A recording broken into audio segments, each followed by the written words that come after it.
Hello guys! Good evening! Ngayon mag-cooking show naman tayo.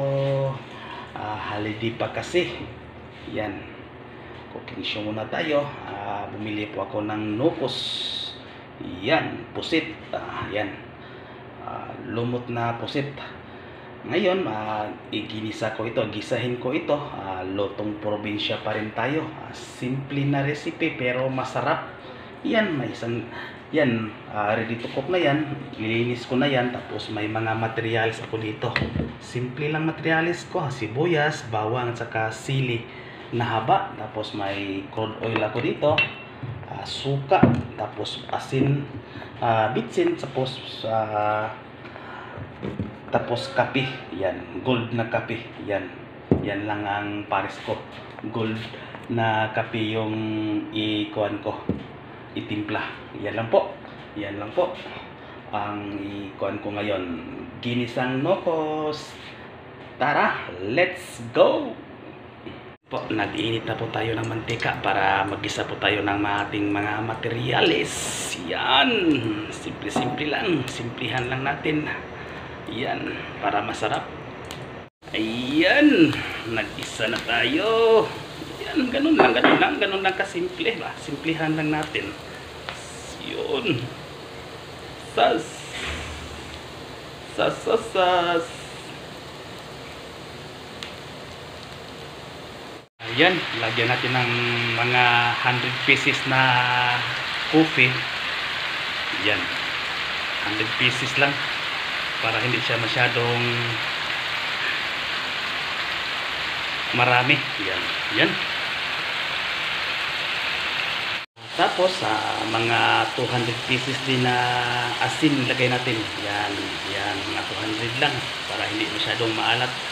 Yan. Hindi ko na siya lagyan ng tubig kasi nagtutubig yung nukos. Yan.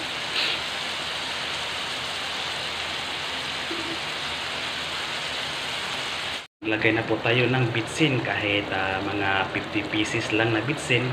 Yan, pwede na yan. Yan po, kunting minuto na lang po, maluluto na siya. Yan, ginisang nukos po or pusit lumot tawag dyan. Yan, yan po, mga ilang minuto, kakain na tayo.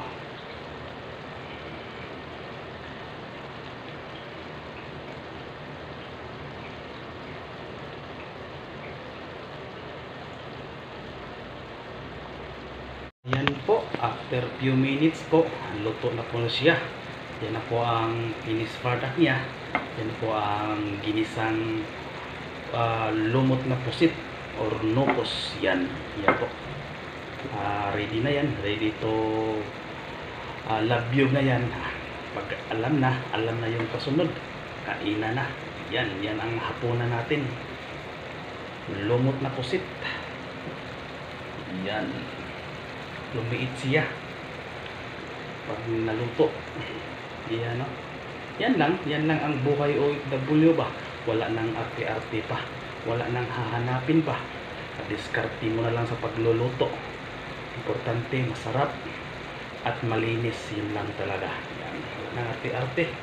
Lutong probinsya po tayo, sanay po tayo sa mga probinsya na luto. Yan, yan, no? Sarap. Salamat sa inyong panonood. Yan lang muna yung ma-vlog ngayon. Cooking show muna tayo. Wala muna ang pintura. Next week pa yung tutorial. Salamat sa inyo at God bless. Kain na po tayo. Tara, let's go!